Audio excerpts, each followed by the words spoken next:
নির্বাচনের হিসাব আবার একটু গোলমেলে হয়ে গেল কিনা, বিশেষত এই কথাটা বলতে হচ্ছে এই কারণে যে এনসিপি জাতীয় নাগরিক পার্টি এই একটু আগে জাতীয় নাগরিক পার্টির আহ্বায়ক নাহিদ ইসলাম প্রেস কনফারেন্স করে ঘোষণা দিলেন যে তারা হচ্ছে জামায়াত ইসলামের জোটে যোগ দিচ্ছেন। তো এই যে পরিপ্রেক্ষিতটা, এই পরিপ্রেক্ষিত নিয়ে আমরা আলাপ করব। আমাদের সঙ্গে আছেন নাহিদ ইকবাল। নাহিদ ইকবাল, আপনাকে স্বাগত।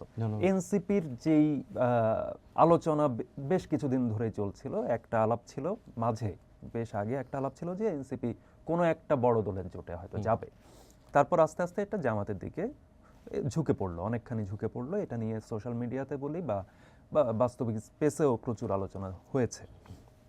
তো শেষ পর্যন্ত এই জোটে যোগ দিল, বা এটা দুদিন আগে থেকেই কিন্তু বলা হচ্ছিল, 2-3 দিন আগে থেকে, যে জামাতের সাথেই আসলে এনসিপি যাচ্ছে। এক ধরনের আসন ভাগাভাগির কথা বলা হচ্ছিল, কিন্তু এক ধরনের ধরি মাছ না ছুঁই পানি, এক ধরনের রাগঢাক চলছিল। কিন্তু এই রাগঢাকের কারণ কি আসলে? আমি যে ব্যাপারটা নিয়ে একটু কনফিউজ, সেটা হইতেছে যে কিছুদিন আগেও এনসিপির আহ্বায়ক নাহিদ ইসলাম কিন্তু জামাত বিরোধী বক্তব্য রেখেছিলেন একটা জায়গায়। কোন একটা, এই যে ওসমান হাদি মৃত্যুর হত্যাকাণ্ডের পরপরই হয়তো, বা আমি ভুলও হতে পারি, বা এরকম একটা সময়, আমি ঠিক এই মুহূর্তে প্রিসাইসলি মানে মনে করতে পারছি না। তো এরপর যখন হঠাৎ করে আপনার জামাতের জোটে যোগ দেওয়ার প্রশ্নটা আসলো, সেটা একটু সবাইকে অবাক করেছে। আর আপনারা তো দেখছেনই যে এনসিপির ভেতরেও এক ধরনের বিভক্তি লক্ষ্য করা যাচ্ছে। বিভক্তি দেখা যাচ্ছে।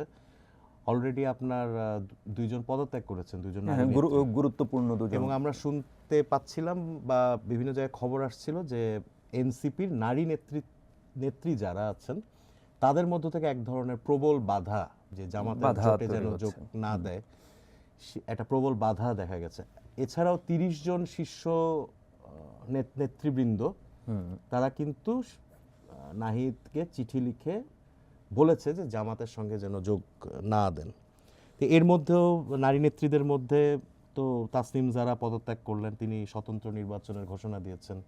আজকে তাজনুভা জাবিন তিনিও একইভাবে ফেসবুকে স্ট্যাটাস দিয়ে বিভিন্ন ধরনের সমস্যার কথা উল্লেখ করে, কনফ্লিক্টের কথা উল্লেখ করে উনিও ইলেকশন না করারই ঘোষণা দিয়েছেন, যে কোনো দলই আমি করব না, এরকম একটা ব্যাপার। সামান্থা শারমিন আরেকজন শীর্ষ নেত্রী, উনি জামাতকে ফেয়ার পার্টনার হিসেবে মনে করেন না। এই ব্যাপারে উনি একটা স্ট্যাটাসও দিয়েছেন। তবে আজকে আবার উনি পদত্যাগ করেননি, উনি বলছেন যে তারপরে একটা সমালোচনার সুর কিন্তু আছে, একটা বিরোধিতা বা একটা অস্বস্তি, এই জিনিসগুলো কিন্তু আছে।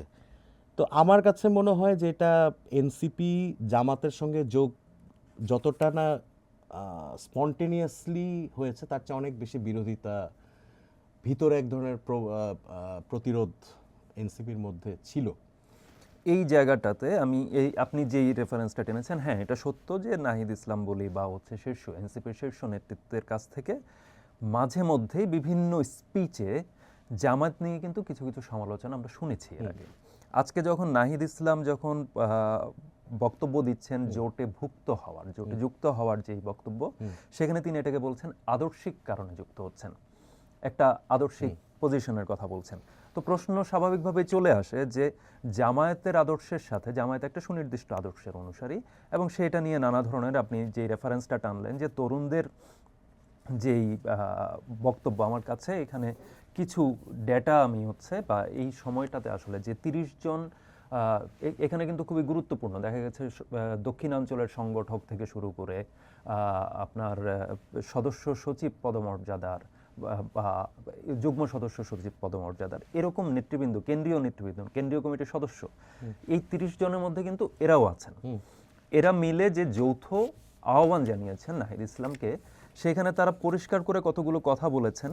সেটার মধ্যে আছে হচ্ছে যে এই যে জামায়াত ইসলামী এবং হচ্ছে ছাত্র শিবির, তার ছাত্র সংগঠন, সেখানে পরিষ্কার করে তারা বলছেন অন্যান্য দলের ভেতরে গুপ্তচরবৃত্তি ও স্যাবোটাজ, এনসিপির ওপর বিভিন্ন অপকর্মের দায় চাপানোর অপচেষ্টা, ছাত্র সংসদ নির্বাচনগুলোতে বাংলাদেশ গণতান্ত্রিক ছাত্র সংসদ বা বাকছাস, যেটা নিয়ে আসলে এনসিপির উইং হিসেবে যারা আসলে প্রতিদ্বন্দ্বিতা করেছিল, আপনি জানেন যে ডাকসুতে পরবর্তীতে ছাত্রশক্তি বিষয়ে মিথ্যাচার ও অপপ্রচার, তাদের অনলাইন ফোর্সের মাধ্যমে এনসিপি ও আমাদের ছাত্র সংগঠনের নারী সদস্যদের চরিত্র হননের চেষ্টা, এই জায়গা নিয়ে সুনির্দিষ্টভাবে তারা কিছু বক্তব্য 1971-এর প্রসঙ্গ তারা টেনেছে, যে 1971 সালের মহান মুক্তিযুদ্ধের সময় তাদের স্বাধীনতা বিরোধী ভূমিকা, গণহত্যায় সহযোগিতা এবং সে সময় সংঘটিত বিভিন্ন অপরাধ প্রশ্নে তাদের অবস্থান বাংলাদেশের গণতান্ত্রিক চেতনা ও আমাদের দলের মূল্যবোধের সঙ্গে মৌলিকভাবে সাংঘর্ষিক।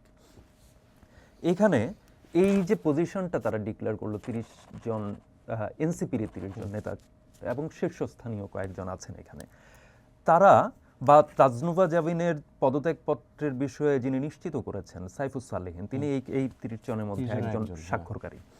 তো এই যে কন্ডিশনটা, এইটা হচ্ছে 30 জন নেতাকর্মী কেন্দ্রীয়, আর তারা এখানে বলছে যে মূল্যবোধের সাথে মৌলিকভাবে সাংঘর্ষিক। নাহিদ ইসলাম বলছেন যে আদর্শিকভাবে এক ধরনের এলাই ফিল করেছেন তারা, সেই কারণে জোটে গেছেন। তো বিষয়টা কি আসলে তাই, নাকি আসলে হচ্ছে মানে ওই যে যেটা আমরা বহুল কথিত যে আসন বন্টনের বিষয়, সেটাই মুখ্য? আসলে নাহিদ আজকে সংবাদ সম্মেলনে নাহিদ ইসলাম যা বলেছেন সেটা নিয়ে আমিও আসলে কনফিউজড। তো আদর্শিক জায়গাটা আসলে এনসিপির কোন জায়গায়? জামাত ইসলামী এবং ধর্মভিত্তিক রাজনৈতিক দলগুলোর সঙ্গে যা এনসিপির আদর্শিক অবস্থান একটু কেমন জানি কনফিউশন তৈরি করতেছে। তা আমরা তো এনসিপিকে জানি, এনসিপি জুলাই আন্দোলনের মাধ্যমে বের হয়ে আসা একটা শক্তি, যারা একটা রাজনৈতিক প্ল্যাটফর্ম গঠন করেছে, যারা একটা রাজনীতির নতুন কথা, নতুন বন্দোবস্তের কথা বলছেন, বা একটা নতুন ধরনের রাজনীতির কথা ওনারা বলছেন। তা আমি আসলে ওই আদর্শিক অবস্থানটা আসলে কি ছিল, এটা নিয়ে আসলে তাদের উচিত হচ্ছে একটু জিনিসটা পরিষ্কার করা। আমি যেটা একটু বোঝার চেষ্টা করেছি এবং আমি যতটুকু বুঝতে পারছি, নাহিদ যেটা বলছেন যে সেটা হচ্ছে জুলাই আগস্ট আন্দোলন, ছাত্র জনতার গণ অভ্যুত্থান কেন্দ্রিক আদর্শ খুব সম্ভবত উনি বলতে যাচ্ছেন। কারণ বলতে চাচ্ছেন যে আমরা বিএনপির কাছেও গিয়েছি, আমি জামাতের কাছেও গিয়েছি, জুলাই আন্দোলন মুখী যে রাজনীতি, সেই রাজনীতিতে যারা রাজি হচ্ছেন আমি তাদের সঙ্গে যাচ্ছি। তার মানে আমরা ধরে নিতে পারি বিএনপি কি রাজি হয় নাই? বিএনপি কি জুলাইয়ের আন্দোলন, জুলাইয়ের খুবই গুরুত্বপূর্ণ প্রশ্ন, তাহলে কি বিএনপি কি জুলাইয়ের আদর্শ বা জুলাইয়ের নীতি বা যেই পথে রাজনীতি করার কথা সেটা কি তারা ধারণ করছে না? আমরা যতদূর জানি, যতদূর শুনেছি, এটা সবাই জানেন যে বিএনপির সঙ্গে তাদের একটা আলোচনা হয়েছিল, এটা উনি স্বীকারও করেছেন। তো আলটিমেটলি তো দেখা যাচ্ছে, আর এনসিপির যে 30 জন নেতা যে চিঠি দিয়েছেন, যেখানে যে অভিযোগগুলো আছে সেটা কিন্তু খুব গুরুতর অভিযোগ।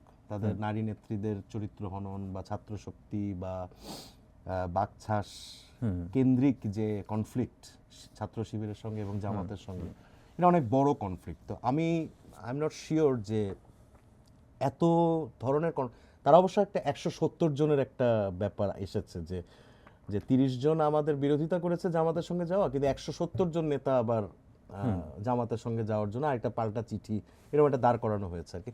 চিঠি তাদের দিয়েছে, হ্যাঁ দিয়ে থাকতে পারে। এই জায়গাটা খুব ডেঞ্জারাস। আপনি যেই লাইনগুলো পড়লেন, এই ধরনের যদি কনফ্লিক্ট একটা দলের মধ্যে থাকে এই সমস্ত ব্যাপারগুলোতে, তাহলে এটা কি ধরনের জোট হবে, এটা কি আদর্শ, এসব কথাবার্তা তাহলে তো অবান্তর। তাহলে আলটিমেটলি ওইটাই আপনি যেটা বললেন শেষে, যে সেই পুরনো ব্যাপার যে আসন ভাগাভাগি, হয়তো বিএনপির কাছ থেকে তারা আসন ওইভাবে ওনারা পাননি, জামাত দিচ্ছে, ওই কে কয়টা আসন বেশি দিচ্ছে এটার উপর ভিত্তি করে এখানে যেমন হচ্ছে জল্পনা তো অনেক ধরনের আসলে। যেমন সারোয়ার তুষার, এনসিপির নেতা, তিনি একটা পয়েন্ট, এটা তিনি রিসেন্টলি একটা ফেসবুক পোস্ট দিয়েছিলেন, সেখানে তিনি বলেছেন যে যেই আরপিওকে, হ্যাঁ, গণপ্রতিনিধিত্ব আদেশ যেটা, সেই আরপিওকে যারা একটা সময় আমরা দেখেছি যে তরুণরা প্রেজ করেছেন, যে তরুণ নেতৃত্ব উঠে আসার সম্ভাবনা আছে। আমাদের এখানে আলোচনায় এসেছিলেন হাসনাত কাইয়ুম, তার সঙ্গে আমরা এই বিষয়টা নিয়ে ডিসকাস করেছি যে এইটা যে জোটের রাজনীতির তাহলে কি হবে, সবাই যদি নিজ নিজ প্রতীকে নির্বাচন করে, এটাকে তারা বলেছেন এটাকে আমরা স্বাগত জানাই, বা নতুন রাজনীতিকরাও এটাকে স্বাগত জানাচ্ছে, এরকমই আমরা জানতাম।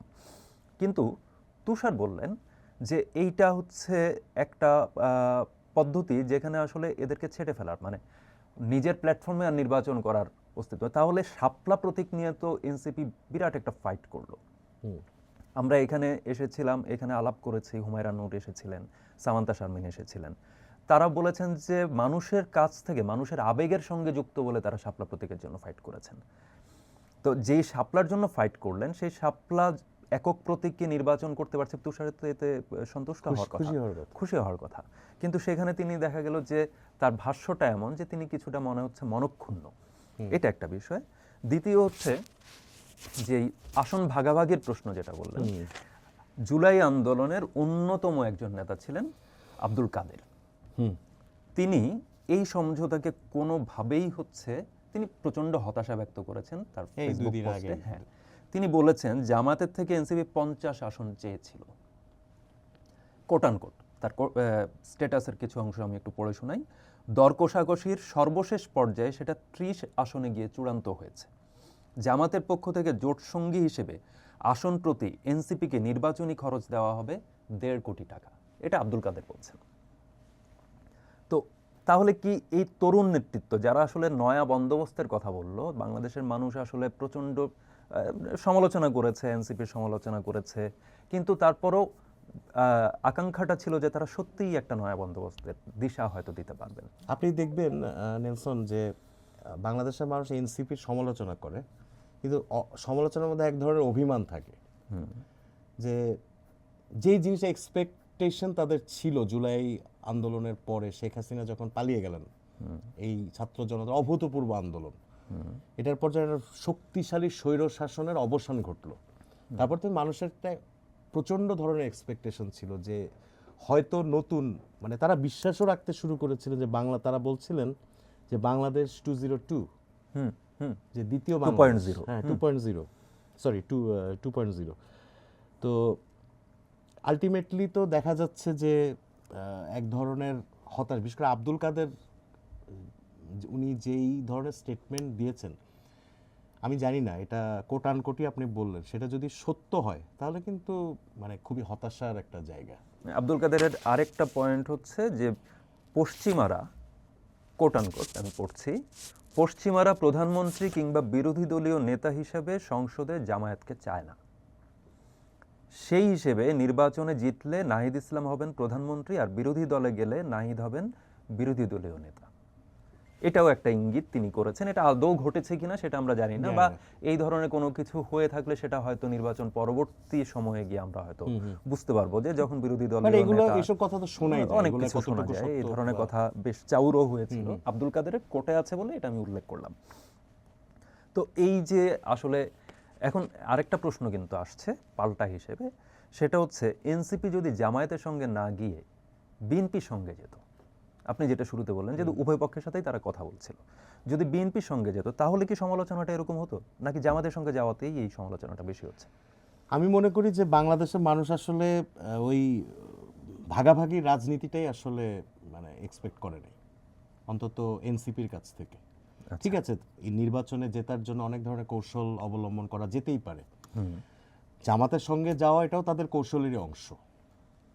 কি কৌশল তারা ভেবেছেন এটা সম্পূর্ণ তাদের ব্যাপার, এটা নিয়ে আসলে আমাদের মন্তব্য করার কিছু নাই। আমরা খালি বলতে পারি যে তারা এই জোটে না গিয়ে এই জোটে গেছে, কারণ দুটিই আসলে বড় দল, তবে আমরা যেটা শুনেছি যে বিএনপির কাছে তারা আসলে অনেক, এই আপনি যেটা বললেন যে 50টি আসন জামাতের কাছ থেকে তারা চেয়েছিল, জামাত তাদেরকে হয়তো 50টা আসন দেবে না, আমরা জানি না। স্টিল শফিকুর রহমান সাহেব যে সংবাদ সম্মেলন করেছেন সেটাতে উনি আসন বন্টনের কোনো কথা বলেন, তবে বিএনপির সঙ্গে গেলে হয়তো এতগুলো আসন বিএনপি এনসিপিকে দিত না।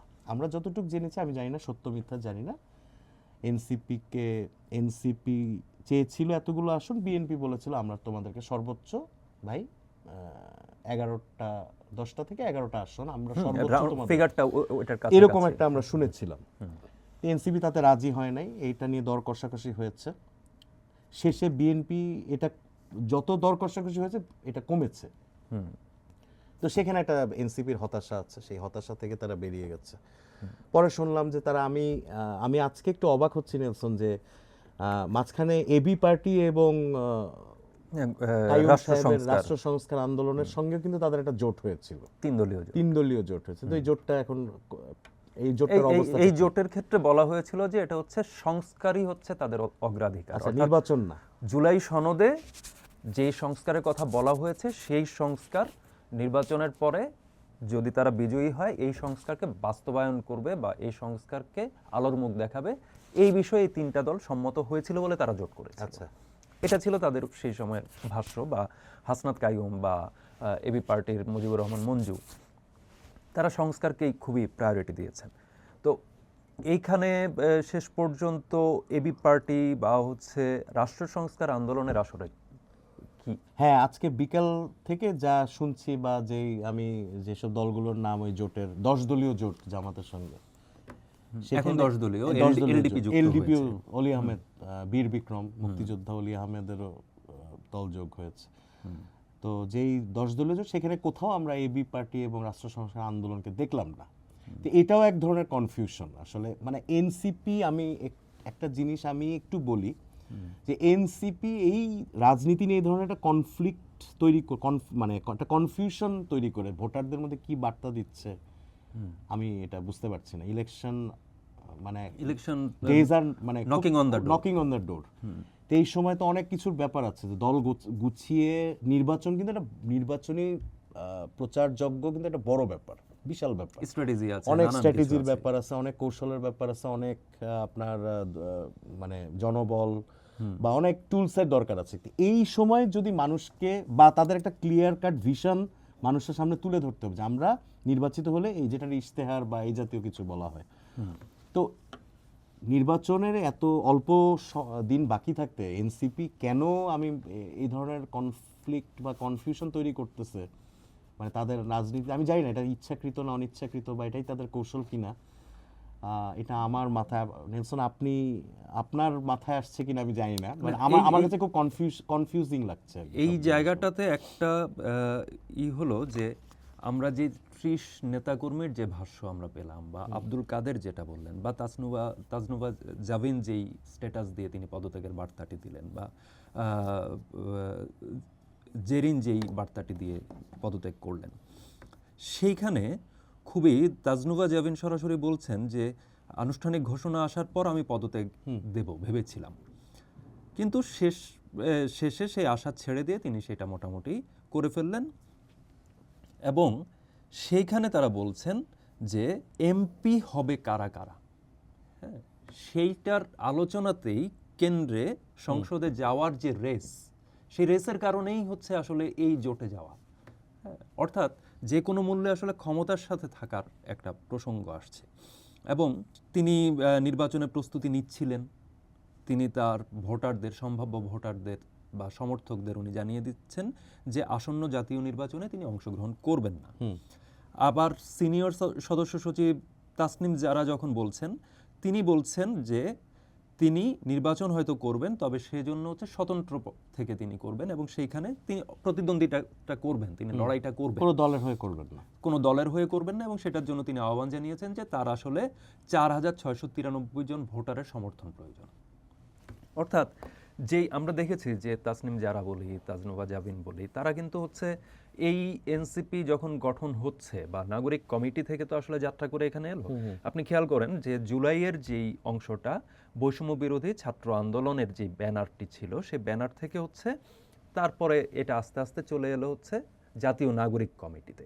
এটা যখন ওখানে শিফট করে সেই সময়টাতেই কিন্তু জুলাইয়ের যোদ্ধাদের অনেকে, জুলাইয়ে যারা হচ্ছে আন্দোলনে ছিল, মাঠে ছিল, তাদের অনেকে কিন্তু এই জায়গাটাতে একবার ঝরে যায়। তারপর নাগরিক কমিটি হলো, সেই নাগরিক কমিটির পর্যায়ে তার সেখানে আরেক ধরনের একটা ভাঙন হলো যখন এনসিপি হচ্ছে। এবং তারপর নাহিদ ইসলাম পদ ছেড়ে দিয়ে, উপদেষ্টার পদ ছেড়ে দিয়ে এলেন, দায়িত্ব নিলেন। দায়িত্ব নিয়ে তিনি দলটার ঘোষণা দিলেন 28 ফেব্রুয়ারি, চলতি বছরের 28 ফেব্রুয়ারি। মাত্র জার্নিটা হলো কত মাস, 8 মাস, 9 মাসের উপর, 9 মাসের উপর, 10 মাস ধরা যায়। এই যে 10 মাসের যে জার্নি, 10 মাসের জার্নির পরে এইভাবে এক ধরনের পদত্যাগের ধারা শুরু হলো। কিছুদিন আগে আরেকজন হচ্ছে পদত্যাগ করেছিলেন, আপনার মনে আছে কিনা, যে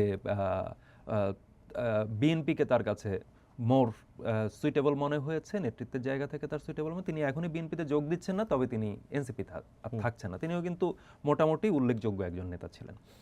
তো এই যে ভাঙনটা, এই ভাঙনটা তো আসলে তরুণ নেতৃত্ব কি তাহলে কখনো পাবে না? আরেকজন ছিলেন হচ্ছে গণ অধিকার পরিষদের নুরুল হক নূর, তিনিও চলে গেলেন হচ্ছে বিএনপির কাছে, যেখানে তাদের প্রসঙ্গটা ছিল বড় দলের কাছে গেলে আমাদের আইডেন্টিটি থাকে না। সেখানে কিন্তু তারা আইডেন্টিটি, এখন জামাতের সাথে এনসিপি গিয়ে তার আইডেন্টিটি কতটুকু থাকবে, বা গণ অধিকার পরিষদ গিয়ে আসলে কতটুকু আইডেন্টিটি থাকবে? এই যে ভাঙন, এই ভাঙনের হিস্ট্রিটা আসলে কেমন? বাংলাদেশের রাজনীতিতে এর আগেও কি এইভাবে জোট কেন্দ্রিক ভাঙা গড়া হয়েছে কিনা? বাংলাদেশের আসলে নির্বাচনী জোট কেন্দ্রিক রাজনীতি শুরু হয় হচ্ছে আপনার মূলত 91 সাল দিয়ে। 91 সালে 8 দলীয় জোট ছিল আওয়ামী লীগের নেতৃত্বাধীন, আরেকটা ছিল 7 দলীয়। 7 দলীয় জোট সেভাবে ইলেকশনে আমার যতদূর মনে পড়ে, রাজনৈতিক বিশ্লেষকরা আরো যারা অভিজ্ঞ তারা আরো ভালো বলতে পারবেন, আমার যতদূর মনে পড়ে 7 দলীয় জোট নির্বাচনে সেভাবে অ্যাক্টিভ ছিল না। 8 দলীয় জোট ছিল, যেখানে সিপিবি, বাকশাল, তখন বাকশাল ছিল, এরা কিছু আসনে প্রায় বোধহয়, আমি ঠিক আসনের সংখ্যাটা আমি জানি না, আমার ঠিক মনে নেই, কিছু আসন ছেড়েছিল তারা, সেখানে নৌকা প্রতীক নিয়ে তারা নির্বাচন করে এবং তারা আসন মানে কিছু জায়গায় জিতেও এসেছিল তারা। যাই হোক, পরবর্তীতে শোনা গেছে যে আওয়ামী লীগের তরফ থেকে এক ধরনের অভিযোগ ছিল যে আসন আমরা বেশি ছেড়ে দিয়েছি তাদেরকে, সেই কারণে আমরা নির্বাচনে আপনার মেজরিটি পাই, 80টা সিট পেয়েও আমরা মেজরিটি পাই, মানে আওয়ামী লীগ 80টা সিট পেয়েও মেজরিটি সেবার পায়নি, বিএনপির কাছে হেরে গেছে।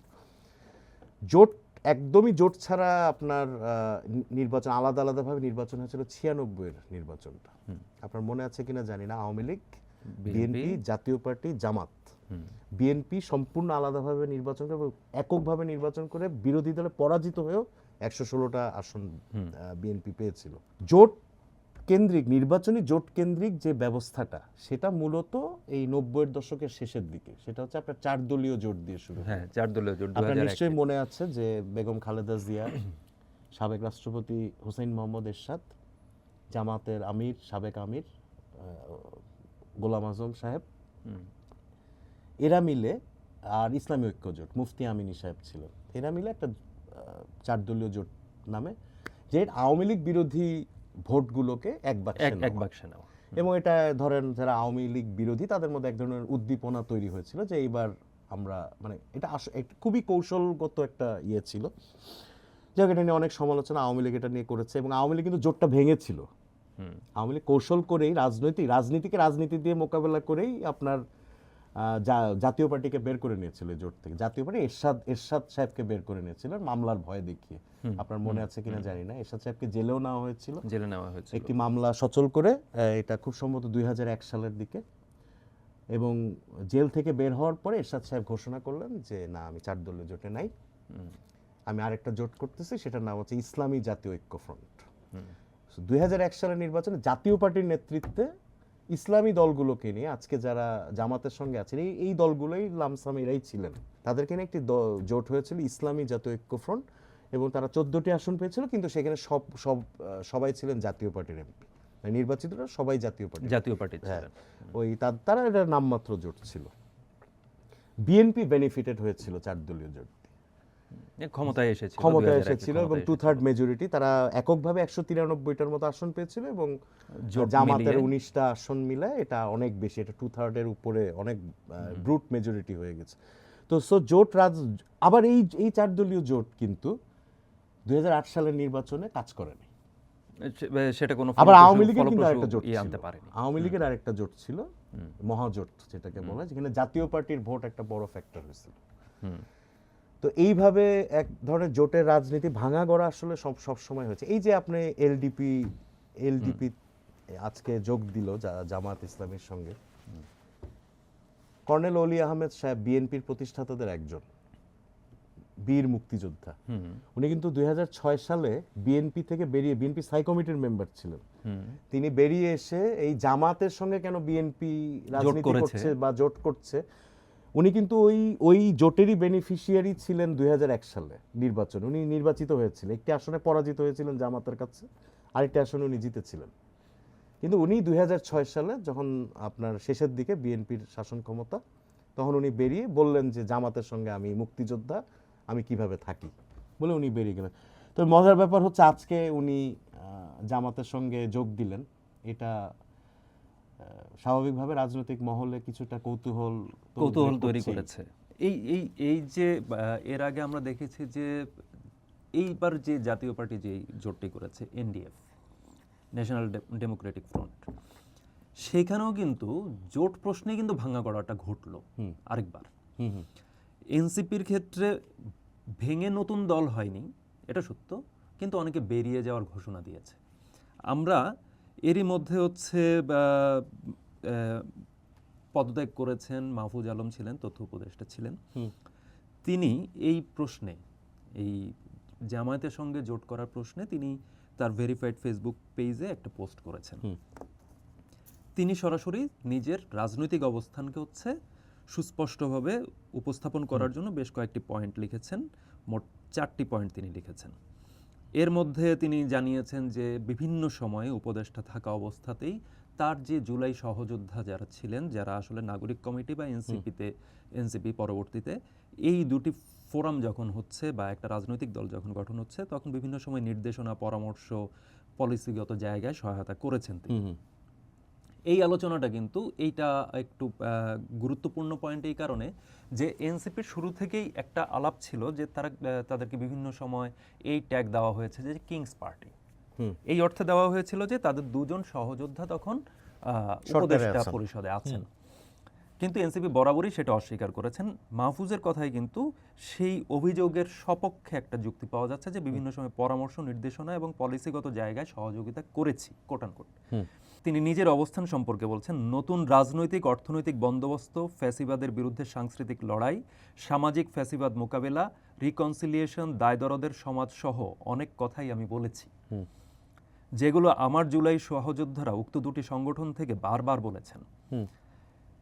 এবং কিন্তু তারা এগুলো ধারণ করতেন কি, তিনি প্রশ্ন করছেন, কিন্তু তারা এগুলো ধারণ করতেন কি? এনসিপিকে একটা বিগ জুলাই আমব্রেলা আকারে স্বতন্ত্র উপায়ে দাঁড় করানোর জন্য আমি সকল চেষ্টাই করেছি, কিন্তু অনেক কারণেই সেটা সম্ভব হয়নি। অর্থাৎ এটা কি তিনি হচ্ছে বলছেন যে তিনি তার কজে আসলে হেরে গেলেন কিনা, যে অনেক কারণেই সেটা সম্ভব হয়নি।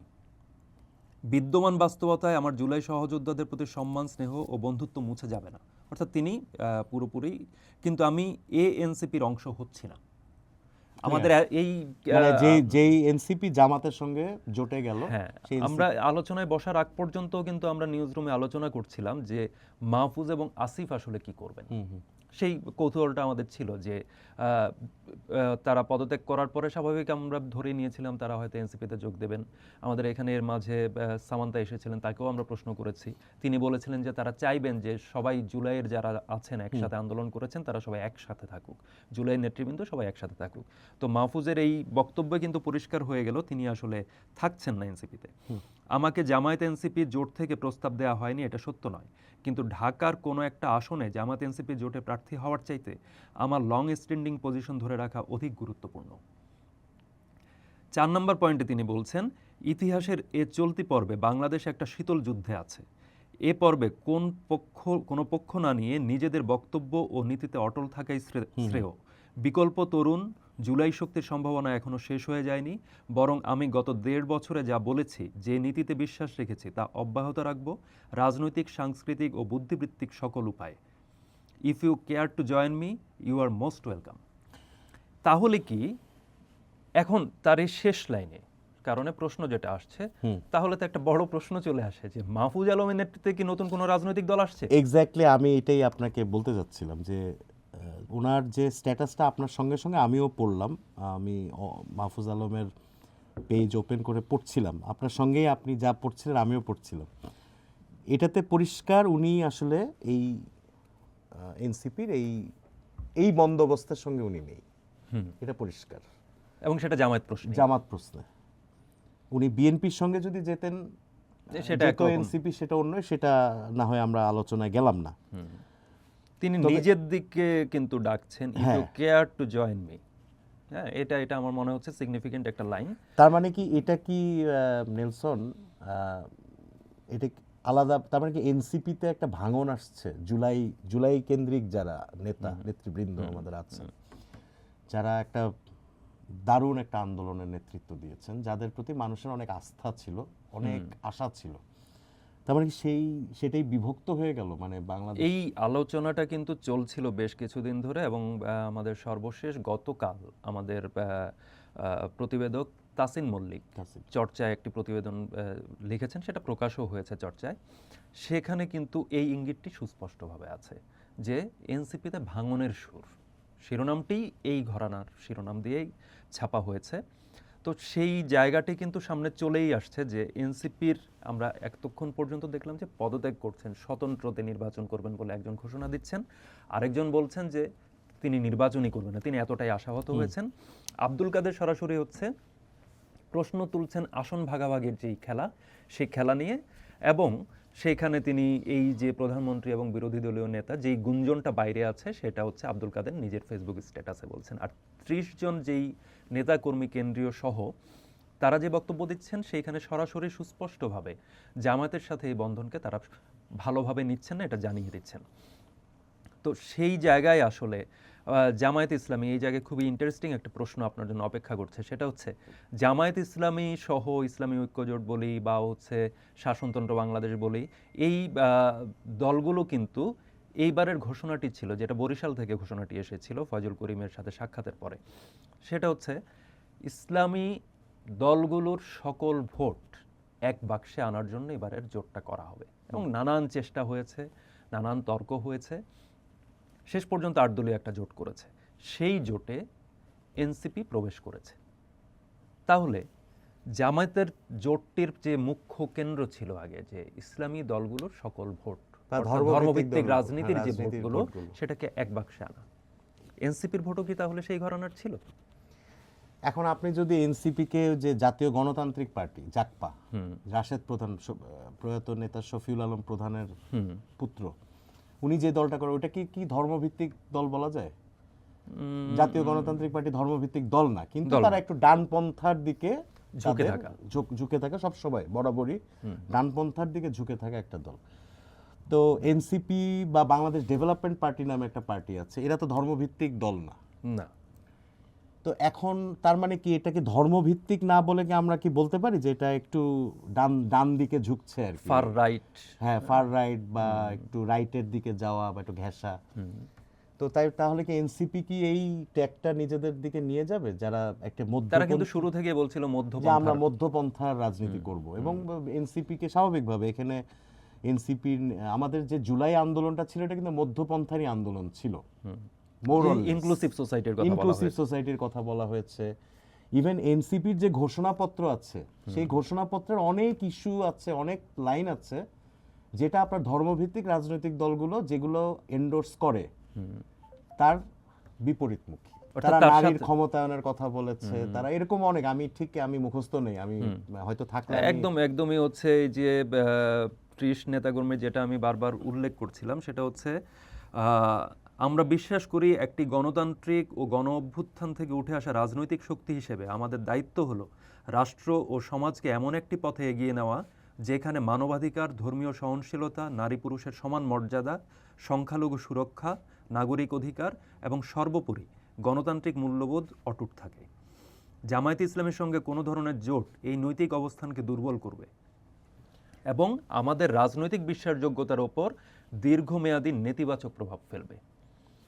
অর্থাৎ আপনার ৯০-এর গণ অভ্যুত্থান যদি আপনি দেখেন বা ৬৯-এর গণ অভ্যুত্থানের দিকেও যদি যান, ৬৯-এর গণ অভ্যুত্থানের ফল হিসেবে আওয়ামী লীগ সেটার ফল হিসেবে তারা হচ্ছে ৭০-এর নির্বাচনে তাদের ফলাফলটা পেয়েছে। ৯০-এর গণ অভ্যুত্থানে আপনার যদি বৃহত্তর দল হিসেবে যদি বলেন বা জোট হিসেবে বলেন, আওয়ামী লীগ, বিএনপি, এই দুটি দলই তো। সেইখানে গণ অভ্যুত্থানের দল হিসেবে বিএনপি হচ্ছে রাষ্ট্র ক্ষমতায় এসেছে, তারা হচ্ছে নির্বাচিত হয়ে এসেছে। মানে বিএনপি ছাত্র নেতৃত্বের শীর্ষে ছিল, বিএনপির জাতীয়তাবাদী ছাত্র দলের নেতৃবৃন্দ। এবারের যে গণ অভ্যুত্থান, সেই গণ অভ্যুত্থান ২৪-এর গণ অভ্যুত্থান, তার দল কিন্তু, তার সন্তান কিন্তু এনসিপি। তাহলে নাহিদ ইসলামরা, তাহলে সেই এনসিপির যদি হচ্ছে এরপরে স্বাভাবিকভাবে কম্প্যারিজনটা কিন্তু সেখানেই চলে আসবে যে তারা আসলে পরবর্তী নির্বাচনে কোন ফল নিয়ে আসছে, তাদের প্রতি জনসমর্থন আসলে কমলো, এই ১.৫ বছরে কি কমে গেল না কি হলো? এটা আসলে খুব ট্রিকি আলোচনা আর কি। আসলে কমলো কি বাড়লো এটা আসলে তো এখন নির্বাচনের সময় বোঝা যাবে। তবে অভিজ্ঞ রাজনৈতিক বিশ্লেষক লোক যারা আছেন তারা কিন্তু সবাই বলছেন যে এনসিপি যদি শুরু থেকেই একটা ওই যে উদার গণতান্ত্রিক বা যেটা তাদের ঘোষণাপত্রে ছিল আর কি, এই ধরনের একটা অবস্থান নিয়ে রাজনীতি করত এবং এককভাবে আমি মানে ওই যে আসন ভাগাভাগির যে একটা সো কল্ড জোটের নামে যে আসন ভাগাভাগি, এই জায়গাটা থেকে যদি তারা বেরিয়ে আসতে পারতো, নিজের আইডেন্টিটি নিয়ে নিজেদের আইডেন্টিটি নিতে পারতো। আমি জানি না, আমি রাজনীতিবিদও না, আমি একজন সাংবাদিক, বাট আমার এটা মনে হয়েছে, আমার গাট ফিলিং আর কি এটা। তাহলে আমার কাছে মনে হয় যে এনসিপি অনেক বেশি বেনিফিশিয়ারি হতো, মানে জুলাইয়ের আন্দোলনের স্পিরিটটা আমার কাছে মনে হয় সাধারণ জনগণ মনে করতো যে তারা অনেক বেশি ধারণ করে আদার দেন জামাত বিএনপি। ধন্যবাদ নায়ের ইকবাল। এনসিপির জামায়াত ইসলামীর সঙ্গে জোটভুক্ত হওয়া এ নিয়ে আসলে নানান ধরনের আলোচনা সমালোচনা সবই চলছে। সমালোচনার পাল্টা হিসেবে এনসিপি তার জায়গা থেকে কথা বলছে বা আগামীতেও বলবে নিশ্চয়ই। আলোচনার কেন্দ্রে আসার একটা বড় কারণ হচ্ছে, আমরা এই নায়ের ইকবালের সঙ্গে আলোচনাতেই বারবার করে এনসিপির নেতৃবৃন্দের বিভিন্ন বক্তব্যকেই আসলে আমরা কোট করছিলাম। কারণ আসলে আমরা এক ধরনের খুবই কৌতূহলোদ্দীপক একটা পরিস্থিতির মধ্যে আছি, কিন্তু সেটা হচ্ছে বেশ কয়েকদিন ধরে যে এনসিপি শেষ পর্যন্ত জোটে যায় নাকি না যায়, শেষ পর্যন্ত আজকে নাহিদ ইসলামের ঘোষণাটি এলো এবং সেইখানে সুনির্দিষ্টভাবে সংখ্যাটি কিন্তু কম নয়, কেন্দ্রীয় নেতৃবৃন্দ সহ, কেন্দ্রীয় সদস্য সহ এবং দক্ষিণের সংগঠক সহ যেই 30 জন হচ্ছে বিবৃতি দিয়েছে, সেখানে জামায়াত ইসলামের মুক্তিযুদ্ধের সময়কার ভূমিকা, তাদের আদর্শিক অবস্থান এবং সেটার সাথে এনসিপির যে মৌলিক যেই আদর্শ এবং যে মূল্যবোধ সেটা যে সাংঘর্ষিক, সেটা সুস্পষ্টভাবে উল্লেখ আছে। আব্দুল কাদের জুলাইয়ের আন্দোলনের অন্যতম একজন নেতা, তিনি সরাসরি হচ্ছে এটাকে ভাগাভাগির এক ধরনের আন্দোলন এবং তিনি খুব সুনির্দিষ্টভাবে বলছেন জামায়াত ইসলামী 1.5 কোটি টাকা করে আসন প্রতি খরচ দেবে, নির্বাচনী ব্যয় দেবে এনসিপিকে। প্রশ্ন উঠে যায় যে এনসিপি আসলে এই যে নির্বাচনী ব্যয় 1.5 কোটি টাকা, অঙ্কটি ছোট নয় কিন্তু, যদিও এই অঙ্ক যেটা 1.5 কোটি টাকা সেটা কিন্তু নির্বাচন কমিশনের নির্ধারিত অঙ্কের চেয়ে অনেক অনেক বেশি। তো সেই নির্বাচনী ব্যয়ের প্রশ্ন যদি বলি, আদর্শিক প্রশ্নে যদি বলি, সেই জায়গা নিয়ে এক ধরনের বিভ্রান্তি তৈরি হয়েছে। প্রশ্নটি আসে, এনসিপি যদি বিএনপিতে যেত তাহলে কি এত সমালোচনা হতো? জামাত বলে কি এত বড় প্রশ্নটি সামনে আসছে? যেই মধ্যপন্থী, যেই ইনক্লুসিভ সোসাইটির কথা এনসিপি বলেছে, মাহফুজ আলম লাস্ট যেটা বলেছেন সেটা কিন্তু আরেকটা ইঙ্গিত দিচ্ছে যে মাহফুজ আলম সুস্পষ্টভাবে বলছেন যদি তার কথা কেউ ভেবে থাকে, তাকে যদি কেউ ফলো করে থাকে, যদি তাকে কেউ কেয়ার করে থাকে, তাহলে তারা তার সঙ্গে আসবেন কিনা তিনি সেই প্রশ্নটি রেখেছেন এবং তিনি পরিষ্কার জানিয়ে দিচ্ছেন যে তিনি আর এনসিপিতে নেই। যেই মাহফুজ আলমকে প্রধান উপদেষ্টা পরিচয় করিয়ে দিয়েছিলেন মাস্টার মাইন্ড হিসেবে। সুতরাং এনসিপির এই যে জার্নি, এই যে 10 মাসের যেই তার পথ চলা, যেখানে বিভিন্ন জায়গায় তারা নির্বাচনী সমাবেশ করেছেন, প্রচার চালিয়েছেন, শেষ মুহূর্তে এসে সেই সমাবেশ এবং প্রচার একসঙ্গে ডুবলো কিনা, বা তারা যদি শেষ পর্যন্ত জামাতের সঙ্গে জোটে গিয়ে যেই 30 জন বা আমরা জানি না এখনো নাম্বারটি কত, যেই আসনগুলোকে তারা প্রতিদ্বন্দ্বিতা করবেন সেখান থেকে কতজন তারা নির্বাচিত হবেন, এবং আব্দুল কাদের যেটা বলছেন নাহিদ ইসলাম কি শেষ পর্যন্ত বিরোধী দলের নেতা হতে পারেন কিনা, সেই আশঙ্কা বলি বা সেই যেটাই বলি না কেন সেটা শেষ পর্যন্ত বাস্তবে রূপ নেয় কিনা সেটা দেখার অপেক্ষায় আমরা থাকব। ধন্যবাদ, আজ এ পর্যন্তই।